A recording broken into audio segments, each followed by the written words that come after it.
atenção, Amém. porque o Senhor Jesus vai falar conosco nesta manhã. Amém. No profundo.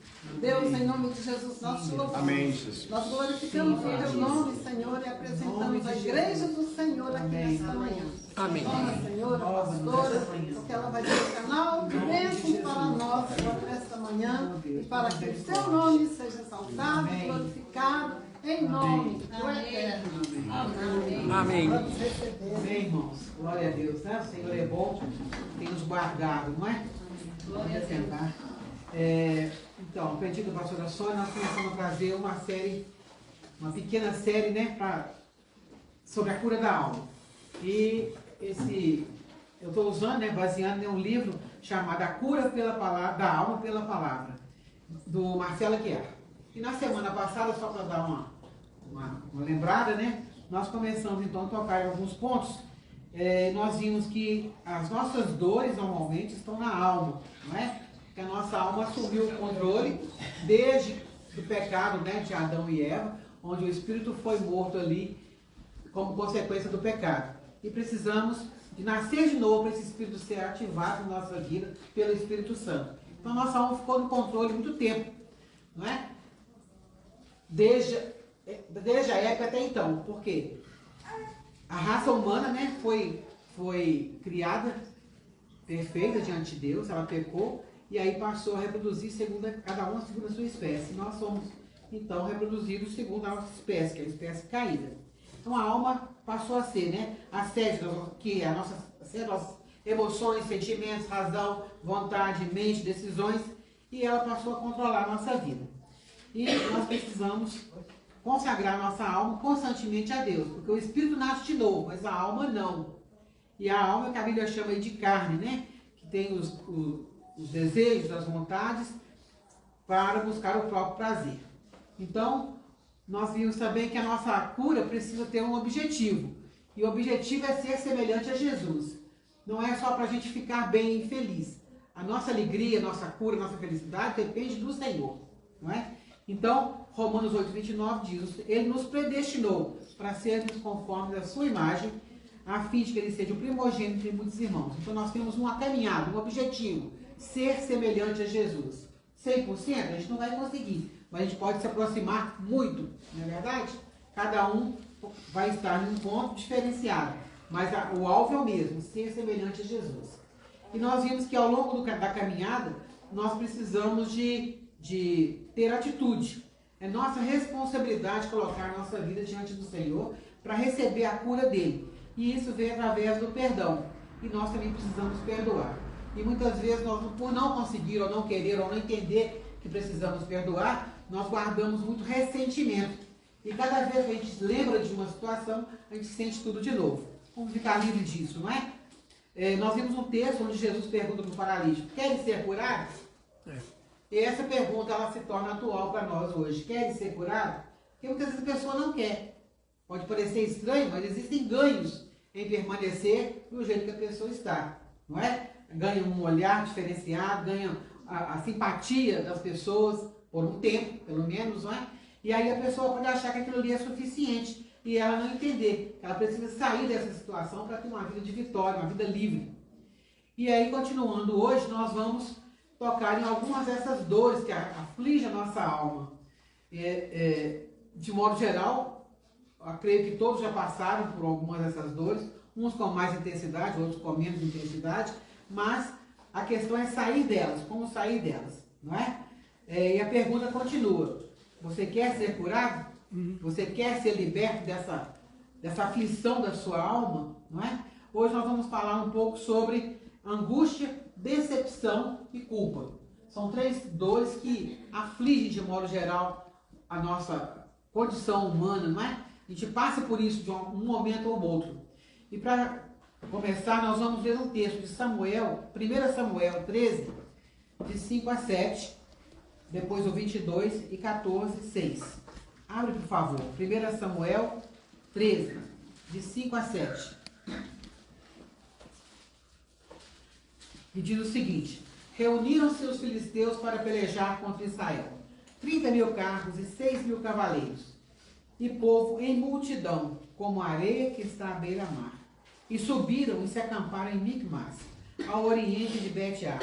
Vendo, pois, os homens de Israel que estavam em apuros, porque o povo estava apertado, esconderam-se pelas cavernas, pelos buracos, pelos penhascos, pelos túmulos e pelas cisternas. Também alguns dos hebreus passaram o Jordão para a terra de Gade e Gileade. E o povo que permaneceu com Saul, estando este ainda em Gilgal, se encheu de temor. Imagina a situação, né?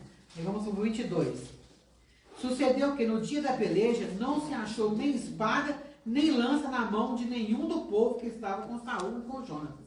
Porém se acharam com Saul e com Jonatas, seu filho. 14:6. Diz o seguinte: disse, pois, Jonatas ao seu escudeiro: vem, passemos a guarnição destes circuncisos. Porventura o Senhor nos ajudará nisso, porque para o Senhor nenhum impedimento há de livrar, com muitos ou com poucos. Amém? Imagina o contexto, imagina a situação daquele povo. Não tinha arma, ninguém que estava ali, dos guerreiros de Israel, né, dos homens de Israel, eram armados. Somente tinha espada com Jonatas e com Saul. E o povo e os inimigos filisteus chegando, com milhares, com multidão. Imagina a aflição, a angústia daquele povo. Muitos fugiram, né? Se esconderam até em túmulos, tentando fugir dessa aflição. E será que foge? Porque a aflição está dentro, não é algo que está fora, não é? Talvez você esteja passando por situações assim e não sabe o que fazer. Já arrumou as malas para ir para algum lugar. Não adianta ir para algum lugar, porque a aflição é dentro, a angústia é dentro, não é? E essa angústia gera uma sensação de falta de ar, um peso no estômago, uma sensação de impossibilidade, de impotência de algo que está fora de nós e que causou aquela dor. Acontece quando nos sentimos desamparados ou abandonados. Esse povo estava se sentindo, aquele povo estava se sentindo abandonado por Deus. Mas não tinham nem armas e estavam enfrentando o inimigo. A questão é o que Jonatas falou para o seu escudeiro: não há impedimentos para Deus. Ele pode nos livrar com muitos ou com poucos. E também hoje é assim.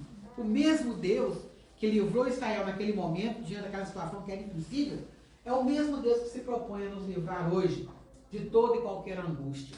Não é? De acordo com o dicionário, angústia é aflição, ansiedade acompanhada de opressão e tristeza. Quer dizer, um estado de alma que você se sente totalmente prostrado, impotente, sem ânimo para continuar. E o interessante é isso, acompanhada de opressão. Isso é muito forte e a pessoa não consegue, às vezes, perceber que está sendo oprimida. Não é? Não sei se você já passou por isso, eu já. Sim. E para cada pessoa, a angústia pode ter um motivo diferenciado.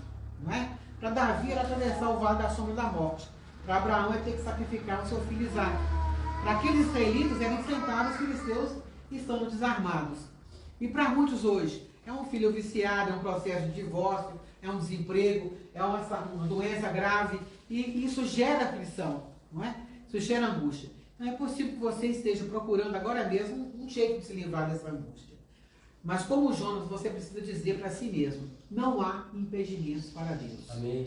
Não há, Ele pode te livrar hoje, Ele pode livrar qualquer um que creia nele o suficiente e coloque essa aflição diante dele. E é preciso olhar firmemente para o Senhor, que o livrará, não importa as circunstâncias. Porque aos nossos olhos pode ser uma coisa impossível, mas para Deus não há impossíveis.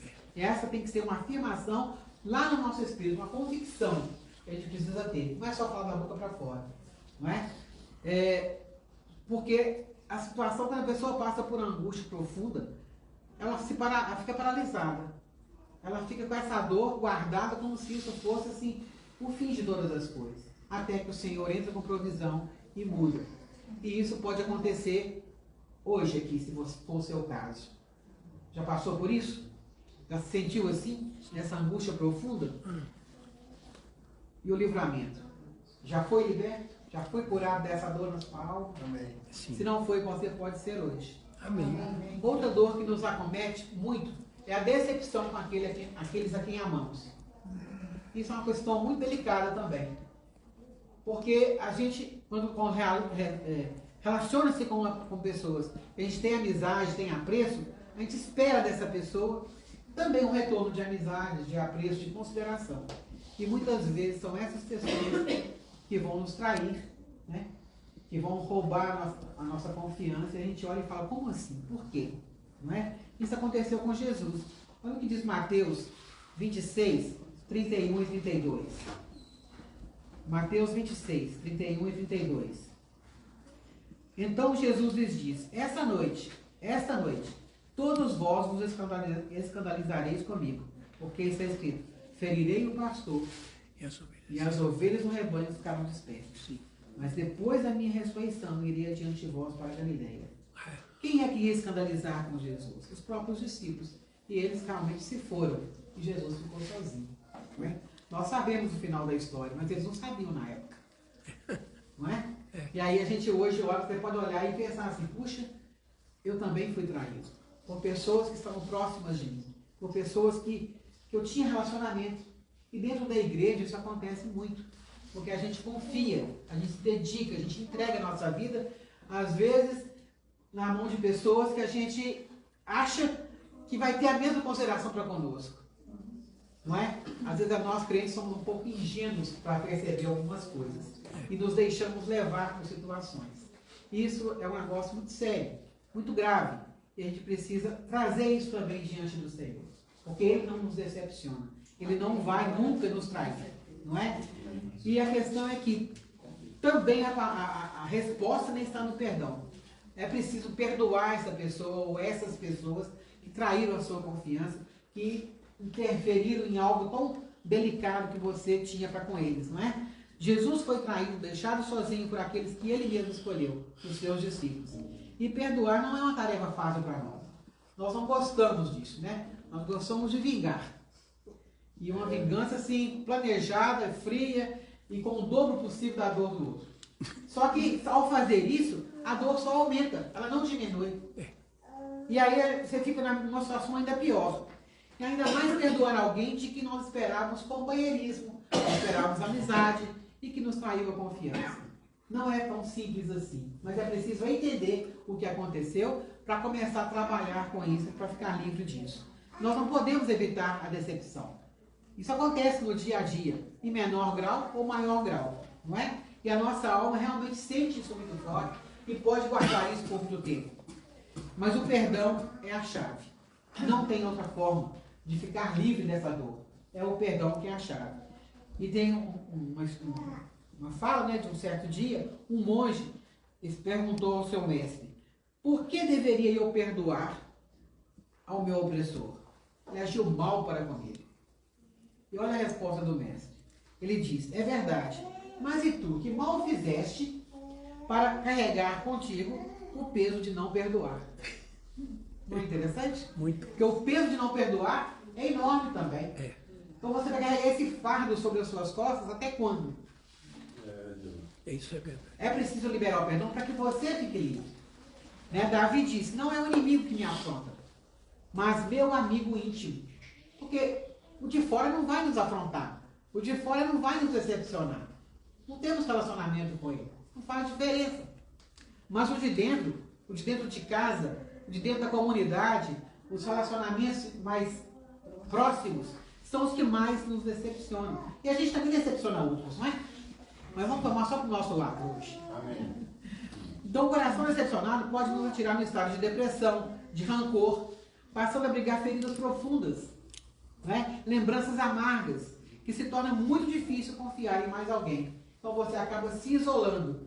E lá em Provérbios diz, aquele que se isola, busca os seus próprios interesses. Então a pessoa vai se tornando egoísta, pensando só em si mesmo, por causa da dor que sentiu antes. Jesus foi traído por seus discípulos, Davi foi traído pelo seu filho Absalão, tantos outros exemplos podemos encontrar, mas precisamos sempre ter uma disposição mental, uma disposição de perdoar. Por mais que doa perdoar, dói muito mais não perdoar, porque você fica escravo daquela decepção, daquela situação, não é? Nós só somos traídos por quem amamos, por quem está próximo de nós. Não tem jeito de ser o contrário. Você já foi traído? Já se decepcionou com alguém? Ainda sofre com essa decepção? É possível que sim. E eu te convido a colocar isso aos pés de Jesus. Toda a sua frustração, toda a sua dor, toda a sua mágoa, toda a sua tristeza, escolha perdoar. É difícil? É. Não existe nada fácil. Só é fácil depois que conquistou, depois que já fez. Mas o processo é difícil. A gente não pode olhar para o processo, a gente tem que olhar para o resultado. E o resultado vai nos garantir uma liberdade, uma alegria, uma paz muito maior. Amém. E isso é verdade. Todas as pessoas que já passaram por esse processo podem te afirmar isso. Porque senão a gente fica ali, remoendo, ressentindo aquela dor e só vai piorando e nos adoecendo. E adoece até fisicamente, conforme o caso. Então, o perdão, que é difícil, é o caminho para ser livre. É o caminho. Não existe outro caminho. Porque tudo isso também pode gerar um sentimento de culpa. E outras situações podem gerar culpa na nossa vida. A culpa é uma coisa que que nos sufoca, que rouba a nossa alegria. Você carrega alguma culpa? O que você quer fazer com ela? Continuar carregando a culpa? Ou deixando ela de lado? Não é difícil a gente pecar. É difícil? Decepcionar a Deus, a nós mesmos. Não é difícil mentir, não é difícil adulterar, não é difícil exceder-se no namoro, ser desonesto. O difícil é carregar a culpa disso depois que faz, depois que passou por aquela situação. O sentimento de culpa é uma das forças mais poderosas que pode agir sobre as emoções de alguém, porque escraviza mesmo. Toda dor da alma pode nos escravizar, ou pode nos levar a um crescimento. Depende da atitude que a gente toma. Não é? Então, ele está de alguma forma presente em todas as enfermidades da alma e enfermidades físicas. Quando você vai conversando com a pessoa e vai aprofundando a conversa, existe uma sensação de culpa que a pessoa carrega, às vezes sem perceber, às vezes inconscientemente. E diante da culpa, na tentativa de se livrar dela, muitas atitudes são tomadas, e às vezes atitudes radicais, não é? Nos personagens bíblicos e também hoje. Por exemplo, alguns vão se esquivar como Adão, outros vão se endurecer como Caim, chorar como Pedro, suicidar-se como Judas. A culpa pode levar a pessoa ao suicídio. E para resolver a culpa, o que é preciso? Primeiro, reconhecer que existe, se existe realmente uma culpa. E se existe a culpa, por que ela existe? Reconhecer o pecado, que é a causa, muitas vezes, da culpa. Não é? E ao reconhecer isso, confessar esse pecado, arrepender-se dele. Porque se não houver arrependimento, não há mudança de atitude. Não tem como. A pessoa continua do mesmo jeito. E o arrepender-se é diferente do remorso. Muitas pessoas choram muito, mas na verdade é remorso.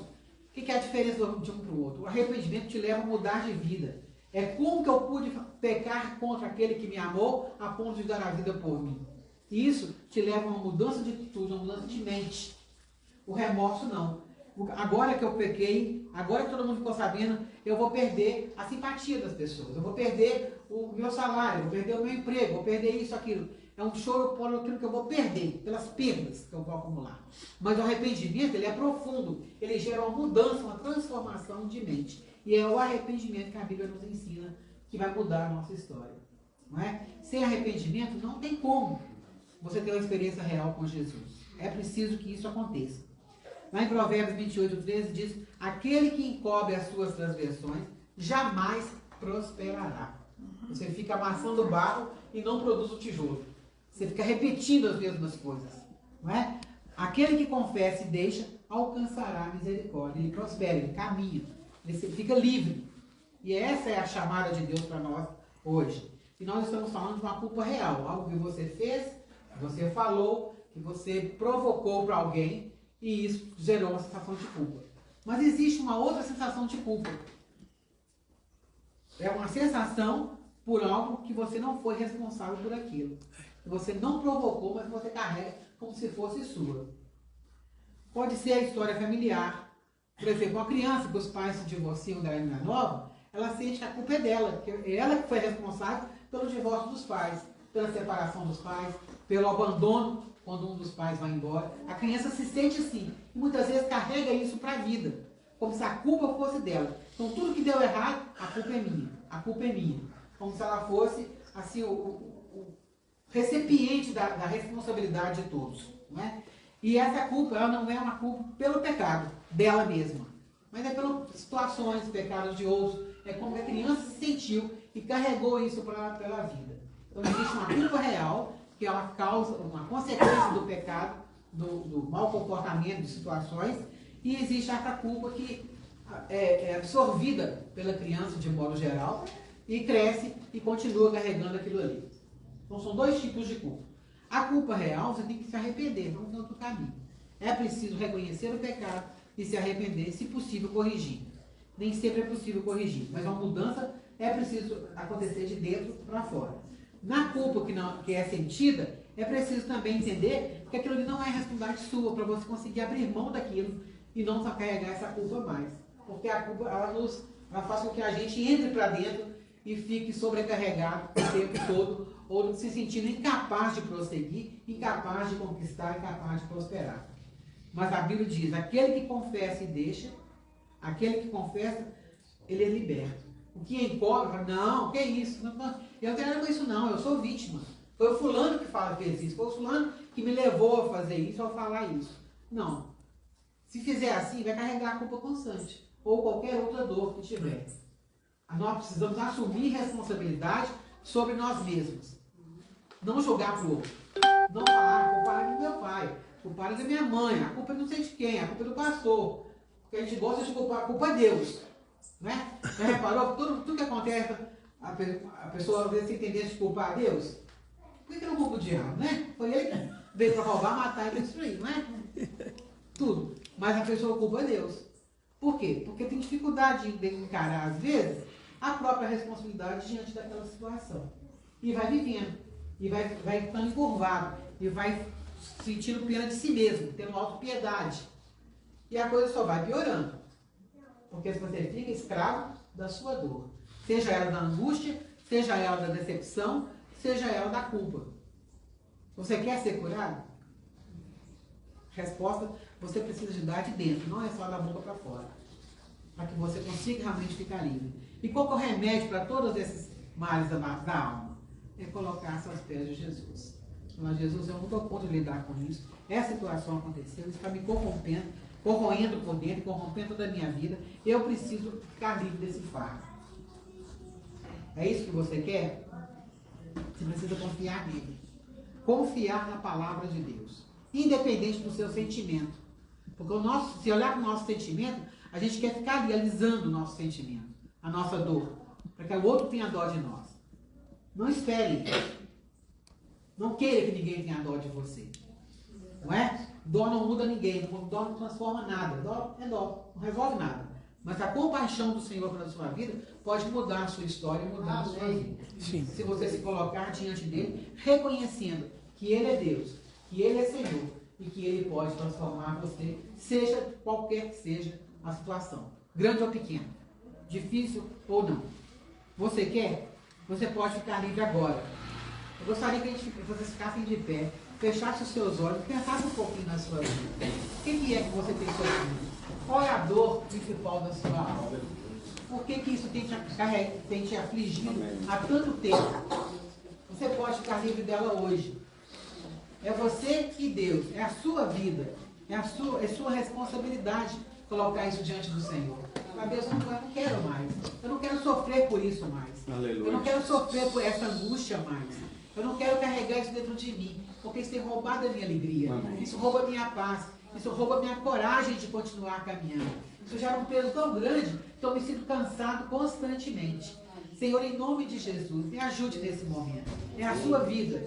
Se existe alguma culpa que você realmente carrega, coloque também diante do Senhor. Peça perdão. Fala, Deus, me perdoa, porque eu pratiquei isso, eu fiz isso, eu falei aquilo, e eu não quero ser assim. Eu não quero ser a pessoa que sai culpando todo mundo, que caminha em opressão. Eu quero ser livre. Amém. E eu quero nessa hora também dizer o seguinte: Satanás, você não tem poder sobre a minha vida. Eu não vou carregar nenhuma opressão sobre a minha vida. Porque é Jesus que me libertou naquela vida. Então é a sua responsabilidade diante de Deus para reconhecer e não aceitar. Amém. Porque o diabo ele vai usar toda e qualquer circunstância para te oprimir, para roubar a sua paz. Sim. Seja nas questões familiares, seja nas questões da sua alma, sim, seja no seu pecado, seja o que for. A solução é uma. Aleluia. Colocar-se diante do Senhor. Porque é Ele que cura, é Ele que transforma, sim, Ele que restaura, Ele que gera vida no nosso espírito. Amém. Em nome de Jesus. Pai de amor, em nome de Jesus. O Senhor conhece cada um. O Senhor conhece a vida de cada um no mais íntimo. Amém. O Senhor conhece, Pai, a aflição de cada um, a dor de cada um. Deus, que seja qual for o que são seus filhos Amém. que estão passando agora, Pai. Seja decepção, Deus. Decepção com o casamento, decepção com a igreja, decepção com amigos, com o trabalho. Seja qual for, ó Deus, que o Senhor possa aplicar agora o teu bálsamo. Amém. Em nome de Jesus, Pai. Deus, se a angústia guardada no coração dos seus filhos, Senhor, se a opressão, que o Senhor intervenha agora, envie anjos, ó Pai. Amém. Ministradores, ó Deus, para ministrar em cada um, ó Pai. Para tirar esse peso, essa sobrecarga da alma dos seus filhos.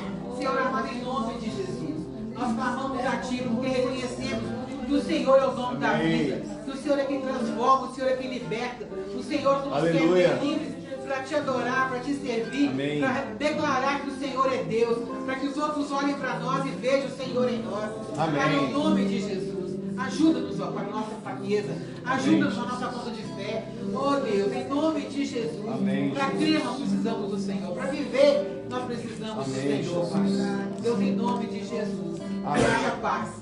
A paz que vem do teu Espírito, Pai. A paz do Senhor que alcance cada coração. Em nome de Jesus. Amém. Em nome de Jesus. Amém. Em nome de Jesus. Amém. Amém. Amém. Glória a Deus. Talvez a situação na sua vida você precise conversar com alguém.